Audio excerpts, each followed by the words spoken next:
So yeah, we'll go in. This is my God's Plan flip, which, so as you know, a ton of my music is, bootleg stuff, and I don't want JBL to get sniped on YouTube for copyright. So this one has vocals from Kid Travis, who covered it, and I hit him up and I was like, hey man, I really love this. Like, could I get the stems for this and just like flip it? And he was like, yeah, 100%. Yeah, don't be afraid to email people, if you're like, oh, I love your music. Yeah, that's cool. Somebody's gonna be like, oh, that you didn't say don't cold. Sometimes you try. Anyway, so I was thinking we go through kind of like 8 bars at a time, and then I'll like kind of dissect each bit and just go through my mixing, my mastering, how I put things together, like one bit at a time. So let's start off. And they wish and they wish and they wish and they wish and they wish on me. All right. Sorry. Let's start with just this. Actually, I totally forgot to move this to strings. So this is a plugin called Orchestral that Jono showed me, Quicks. And it's fantastic. It's kind of just like a rompler that, similar to, I have Nexus on here too, or Contact. Basically, like, it has a bunch of sounds kind of, pre-made in it that you can quickly go to. And the thing is, if you use a lot of these things on their own, they're going to sound tacky and kind of cheesy and like not fully fleshed out. So you do have to layer them with other elements to make the track sound cohesive, but like, don't be afraid of using stuff like presets and things of that nature. If you can mold it into your track and it works, that's totally fine. Another thing I like to do, which you might have noticed, we'll solo this, this is just like a noise floor. I learned this from like a deadmau5 live stream or something so long ago. But basically you'll take Foley sounds, ambient noises, things of that nature, and you use this as like the lowest point of your track volume-wise. And Kenny Beats has also talked about this. It adds like a little bit of character to your track because a lot of electronic music can sound sterile and artificial. So having something that's like a found sound, like seagulls, or like this is just like you sound like you're in the woods and you got crickets, like it makes you feel more connected with the track. You'll remember camping or something like that. It's good to do. And it also like adds like this little lower level, so like the dynamic range is a little smaller, if that makes sense. Anyway, and then there's this arpeggiator, which I still use silent, like almost every track. Let me see where this is routed to. 78. 78. So for a lot of these things also, not even processing them a lot, it's really just choosing the right sounds for your track. So this kind of takes up a large part of the high end of the spectrum, and it just adds like a bit of ambience before the vocal comes in, which is like the main melodic component. There's Camel Crusher on here, which is I still use all the time. I know Skrilla is a big fan of the Camel Crusher, even to this day, because it's just a great like one-stop shop distortion plugin, and it also has this compressor. I remember seeing Muramasa talk about it actually, because there's another preset in here which is like British Clean, which is like a lot lighter, but I don't want to change it right now because it will change that. And then I have a limiter on here. I think I have a sidechain on it, maybe not. Must be for a volume later in the track. Anyway, we'll get to that. I also just have a bunch of random automations, which if you're using Ableton like you should be, you don't have to worry about this, but sometimes FL won't initialize a start position for automating a parameter, so you'll like change like a reverb to like a washout, and it's really big, and then you start the track again and it's still there. So you have to put in like an automation curve at the very beginning. So like for some of these it says like Valhalla Room, that's literally to put it all the way back down because I used it somewhere else in the track. But if you're not an FL, don't worry about it. I also have a bunch of like little transition kind of things. So this is just like a chime sample. Let me like enable everything again. That I reversed, and then I had like a tape stop effect on it, and then I just saved it and I put it in a sample pack. And this is a really good trick, is like take sessions where you literally just make a bunch of stuff that you're gonna use again and again. So this is a great example of it, where you can use this in almost every track because it's a nice like transitional kind of sound, and it like floats with whatever you're doing. I know like, you guys know Akali, right? The Akali shaker, yeah, that's in like every one of his tracks, and it's like from an anime. And Yeah, so you just find little bits and you put them in a short folder, and that helps your workflow immensely too, to be able to just like come in and be like, oh, I need like a reverse cymbal, whatever, to transition between these two things. You just pop in, there you go. I also have another one here, which is just like a shaker that I did with like a delay specifically on it. And yeah, there we go. All right, let's continue from there. Yeah. Oh, one more. Sorry. Reverse vocal effects. Wow. So dope. Use them all the time. It's really easy to do. I did it this way a little differently, but the same concept would apply, is that you will take like a little snippet. See where I did it here. You'll take a little snippet of the vocal, and then you'll like just run it into a like 100% wet reverb, right? And then you render that as a sample onto itself. Then you take that sample and reverse it. And so now it sounds like it's coming into the forefront, like from the back of the room. So that's a great trick you can do. And in Ableton, it's even easier with like consolidate, freeze, and then reverse it. So another reason why am I still using FL? Oh yeah, Reese. I love Reese's. They're great, but not like the peanut butter cups. Like, you know, the sound.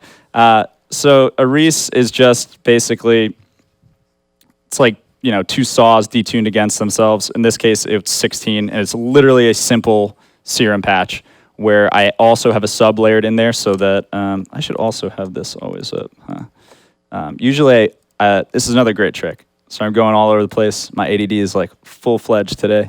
A great trick is to have you know, a parametric EQ on your master, or you know, some sort of visual aid so that you can see what's happening in your track as you listen to it.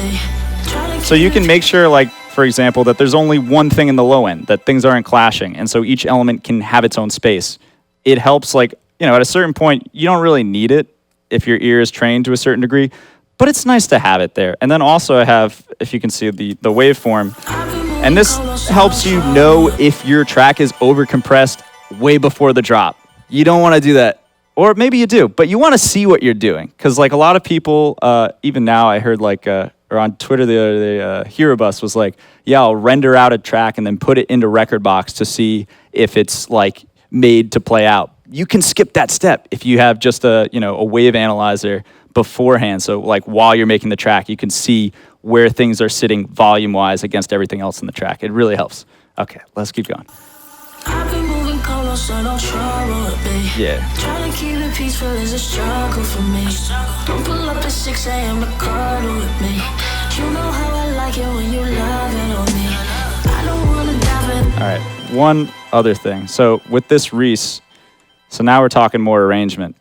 As things build up, you want to do tiny little things that slowly build anticipation to moving into the next section or the drop or whatever.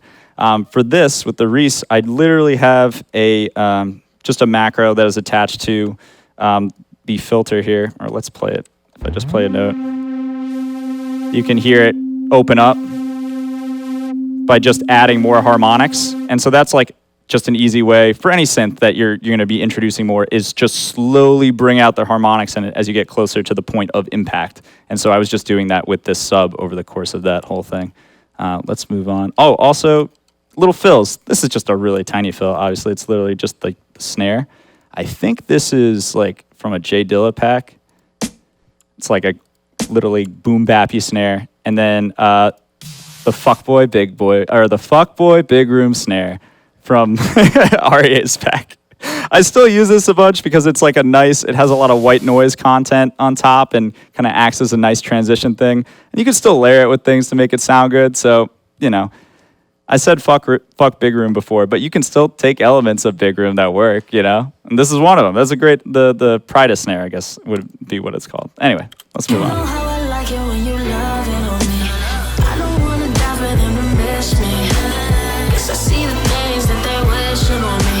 All right, so here I added a bunch more stuff, but they're all kind of like slowly coming together, right? So I have a choir sample, which, or is this the choir? No, this is the actual synth. I layered them. Oh, it's from Choir Build.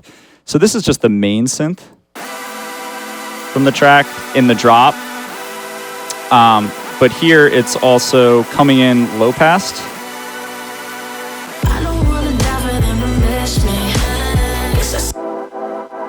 So as you can see, it's only taking up a small part of the overall frequency spectrum as it's slowly coming in, but it hints. So yeah, when it's at the drop. But you want to like hints at things that are coming throughout the track. You want to like tease them a little bit so that the listener isn't like jarred when you like come out of nowhere with some crazy shit. It really helps. Just little things like that. And producing, in my mind, is just the amalgamation of a lot of really tiny adjustments and stuff. None of it is incredibly complicated, but it's all these tiny movements that you do with automation and things like that that keep things interesting and moving forward. So I also have this like saw rise I made a long time ago. Let's play it. Is it playing? Is it going out? Turn this off. It's literally just like a super saw monophonic high up, and then it goes up like, I want to say like 7 semitones, something like that. I use it in like almost every track. And another thing is just like making sure that the volume is also going up in along with the pitch. That's a super easy way to keep things interesting. I also have like a kick sample that does the same thing going into the drop. 15. I don't wanna die for them to miss me. Other things are playing.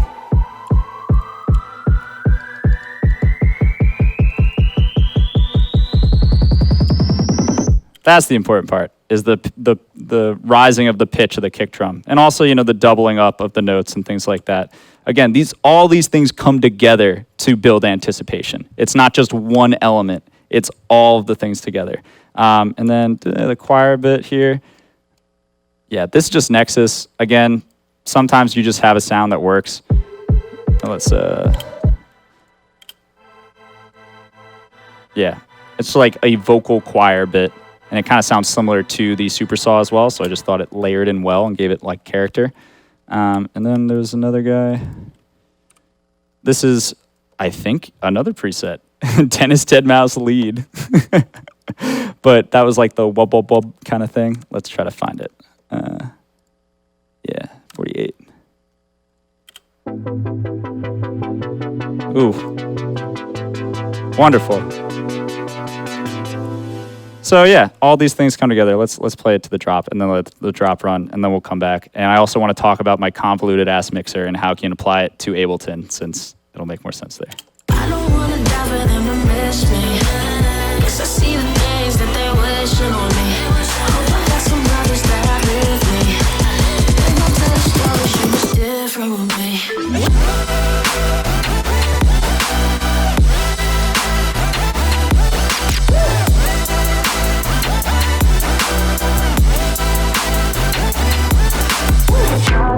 All right, let's talk about these things.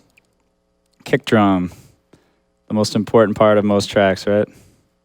So as you can see down here, we got kick 2, which is a phenomenal way to layer like a pitched kick. Something that a lot of times we forget is making sure that our kicks are in key with the rest of our track. So a great way to do this is kick is 1. You could even make a kick in Serum or something like that, but basically you want it to hit like the fundamental of your track. So this is in like B minor, I think. So I had the track, it goes all the way down to B eventually, but also because B is so low, I only wanted to barely hit it. But so yeah, I think I didn't even layer this with like a character kick, but sometimes I will take another kick and then maybe high pass it, put it like somewhere else in the stereo field to give it a bit of character. That's like a great thing to do to make your track stand out a bit more, and so it doesn't just sound so like standard and organic or inorganic. And where is it? Oh yeah, let's talk about why is everything clipping? I know some of y'all were thinking that. Y'all watch like Sanhola's bit where he talks about light and stuff like that? He's clipping all over the place, man. Let me tell you, it doesn't matter until you get to the end, at least with FL, with summation. So you can have things clipping before they hit the master. And also, it's okay to clip if your mix is fine. You know, if everything has its place in the mix, it's not going to sound like garbage. When you clip, when things are on top of each other, when you have two subs that are like playing different things and they're in the same area of each other and they're not, you know, synced up, then it sounds like ass. But you can run stuff hot if your mix is okay. So don't be afraid to do that. And that is how a lot of people will get louder sounds. And This is literally coming from Porter's mouth. I have watched so many tutorials from other producers myself, if you haven't caught on to that, because I love to learn from other people as well. So anyway, this kick drum though, did I even do anything with this? I have an EQ on everything, but usually I don't do too much with it. I guess I just boosted a bit in the bass here. Not even too much. That's just where one of the harmonics was, I guess. And that helps it stand out a bit more, is boosting the harmonics. Also, I had a transient processor on here, but I guess I didn't actually use it. I should have, but usually I'll like add the attack just like all the way up or a little bit, and then sometimes the release down for a bit. So that just makes every drum sound a bit punchier and have a little bit less of a release on it, because sometimes you don't want it to drag and to take the power away from the other elements of the track. But I guess I didn't do anything with this time. The glue, yeah, this thing is amazing. And in Ableton, it's the same company that made this, that made Cytomic. It's like the Cytomic glue compressor in Ableton. And there is a peak clip-in function in that too. And that's like a fantastic way to get like punchier drums and stuff. I guess I didn't use it on this one, but it will basically like soft clip it in the same way as like an analog style compressor. So it adds a bit of harmonics and stuff. But sometimes if you do that, you might want to run it like halfway or something like that. So you still get some of the original single put into there, and it's not like just completely brick walled. This time I didn't have it in there. I think I had it on the master though. We'll get to that later. So what am I doing here though? The kick drum goes to a silent sidechain track, which is so good. You should have this all the time, because you can use it instead of like, you don't have to only have it when the kick's playing, for example. You can have other elements routed to this, and it doesn't go out to the master. It only gets sidechained to almost everything. So you can control individually for each element in your track how much you want that to duck with a sidechain. Because like, for example, if we play it here, you can see it. So I have my sub bus. So when the kick hits, my sub is ducking almost all the way off. It's going from a peak of like, almost -2 dB down to like -24 when the kick hits. And you want to do stuff like that so that each element, has its own space in the mix. And it just looks better, man. It looks great. Here's the other thing though. You can, also do the same thing with other elements. So I had the main snare that is also going to this silent sidechain channel. This one. It's a really just short one. Now that goes to the same channel, so it does a shorter, volume automation curve every time the snare hits. And that can really glue the rhythm section of the rest of your track. And it makes it danceable. And we're making dance music. Gotta fucking remember that. I forget sometimes. But if it's not gonna work on the dance floor in dance music, then you're making something else, and that's fine. But like, that's an important part to think about, in my opinion. Another cool thing, let's go through this. This is a crane snare, but the important thing is that I do a reverse. So before the impact of anything, like snares and stuff like that, you can do a little, take another, I don't even think I used the actual snare. No, I just used it as a reverse. So I flipped it, just had that, and then it goes into this combo clap snare, Bill Gates clap. It's fun to name samples dumb stuff. But then I even have some old stuff, like this is a Vengeance Crash. It's like 10 years old, and I still use it. Oh yeah, I forgot to talk about ear candy. Ear candy is super important, as we were saying, like it's all the little tiny elements. So, fun little reverses, fun little things that people will catch maybe on not the first listen, but several times in. This is like just from a Vengeance Pack 2, and it's literally just like a backspin, but then tape stopped again. But I just love the way it sounded, and I've used it in a few tracks. The real cool piece of ear candy, though, is the AOL Instant Messenger sound. Yeah, we snuck that bad boy in. I hope you guys don't get copyright sniped for that one, but it's pitched differently, so hopefully. But yeah, just adding little cool things that like you think add a nice texture to things, and maybe it works, and you're like, oh, well, it's cool. Like, can I slip that in? How can I slip that in? Will people notice that later? I always think that's super fun to do. So another thing, adding white noise to go along with the automation of your synths if you're doing like future bass type stuff. or you know, super saw. So let's go in here. Go to this guy. See, without the white noise layer, it still sounds cool, but let's add that. Where is he going? Is he going? Yeah. So basically, the white noise is going to a reverb bus as well. So if we play it. So this is the automation curve that I'm actually assigning to the super saw, the sub layer, and then also this white noise layer. So they're all kind of doing the same thing together. This white noise is a sample I made literally like almost 8 years ago or something, and it's just like a white noise that is like pitching down and has a super like tight Q on an EQ going downwards.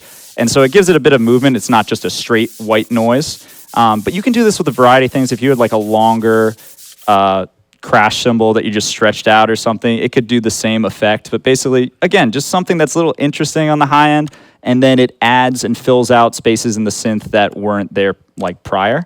And let's talk about reverb while I'm all on this. Is this thing's going to reverb, right?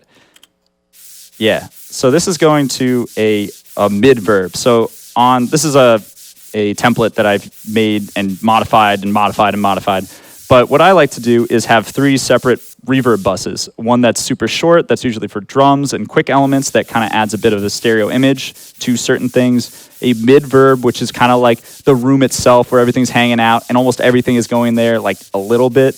Sometimes like I forget and it just sounds fine. Like if there are like tiny percussive elements that are already kind of like very low in the mix, you don't have to worry about always sending them to that room because they're not really standing out anyway.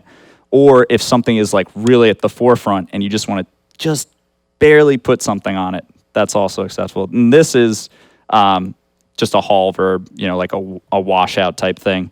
I think it was up, 15 seconds. It's just like a big long thing. And you can send this stuff, or, you know, at the end of a phrase, you'll like send your synth bus or like a kick or a vocal to that. So it kind of bleeds out into the next passage and it kind of all gels together nicely. I'm using Valhalla verb here, registered to Yosup.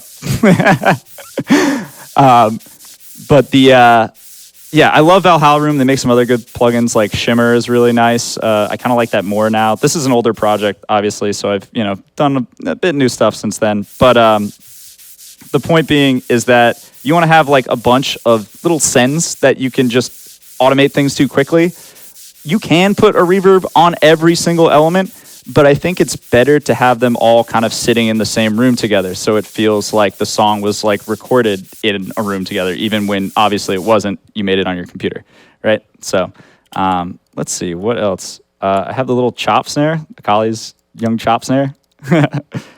And I do love this sound just because it has a very wide stereo field, and you can juxtapose it with the elements that are more to the center, which would be like your kick usually, or your main snare. Those are kind of hitting right here, and then you have these other elements that are kind of placed around, and it gives, it's fun to listen to. That's what you want to do, is make things fun to listen to, interesting.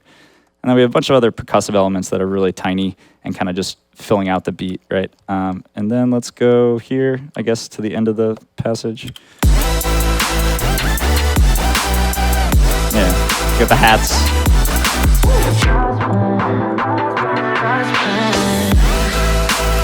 And then I just bring the vocal back in on top of it.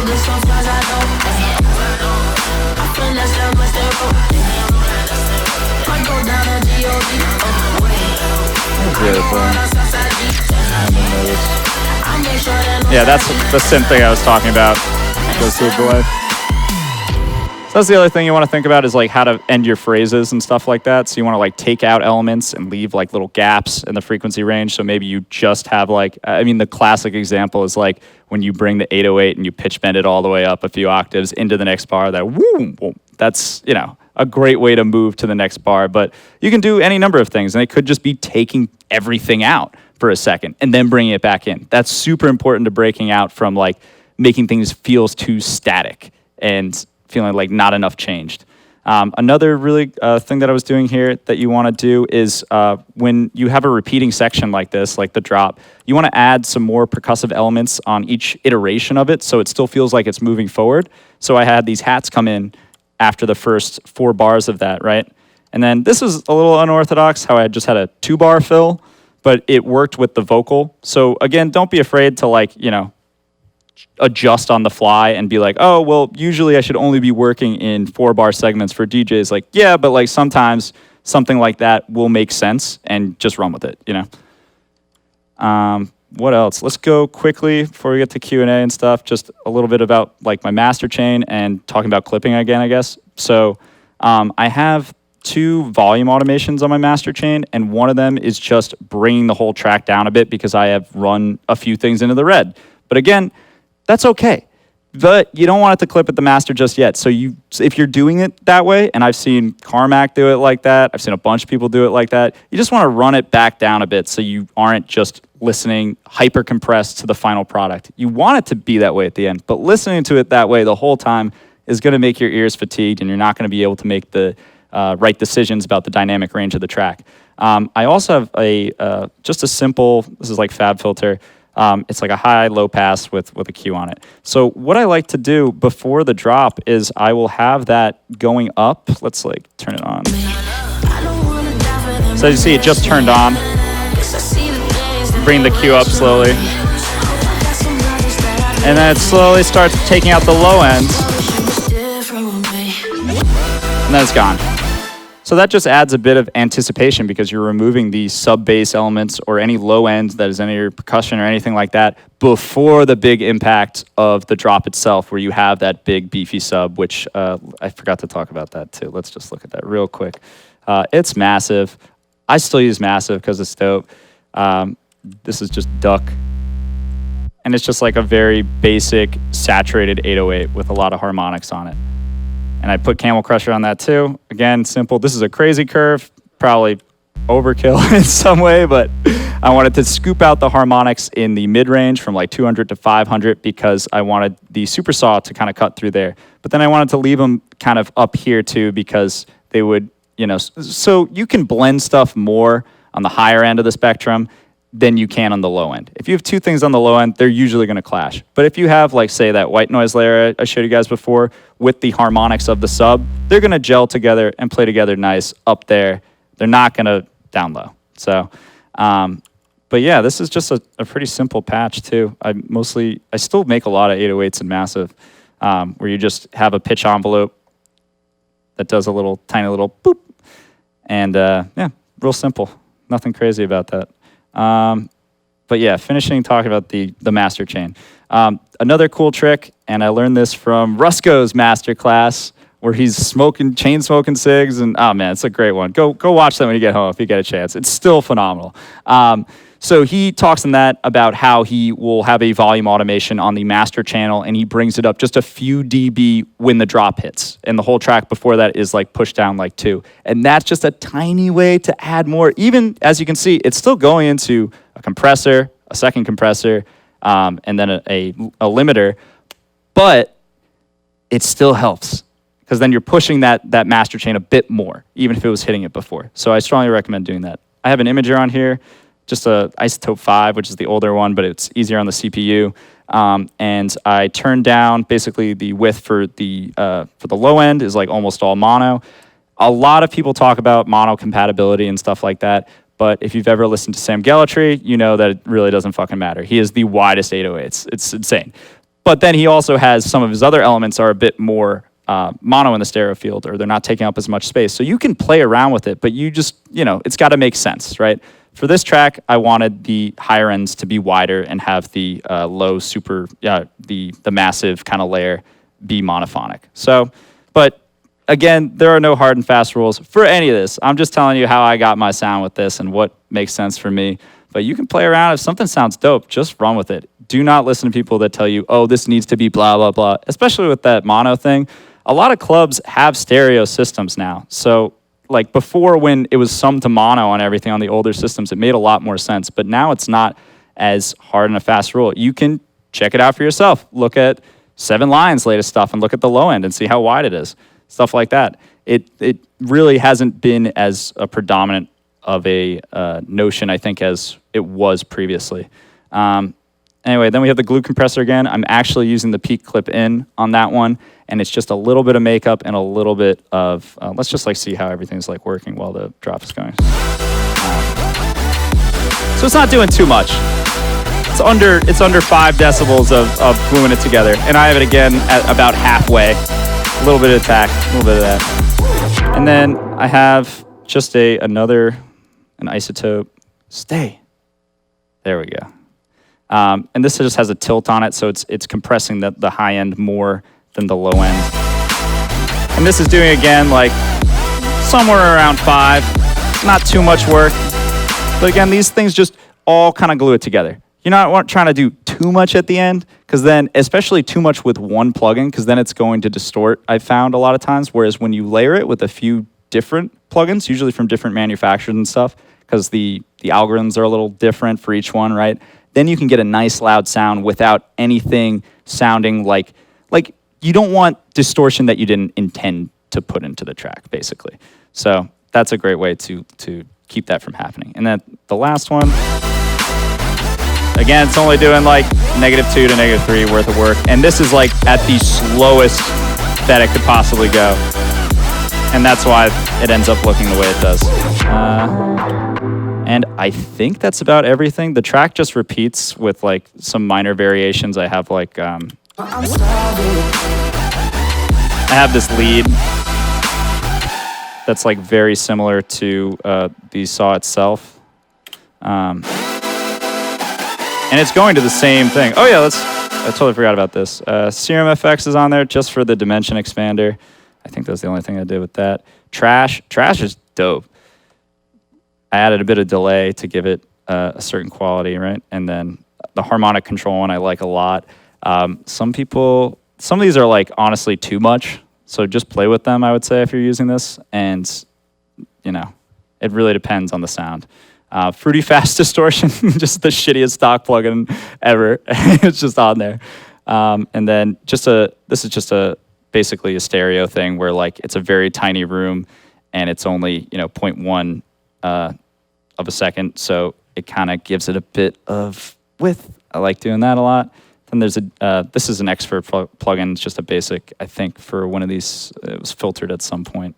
But yeah, I think that about covers it. But like, yeah, I think we're there. Yeah. If you want to open up the floor for anything about this project or in general, like, yeah,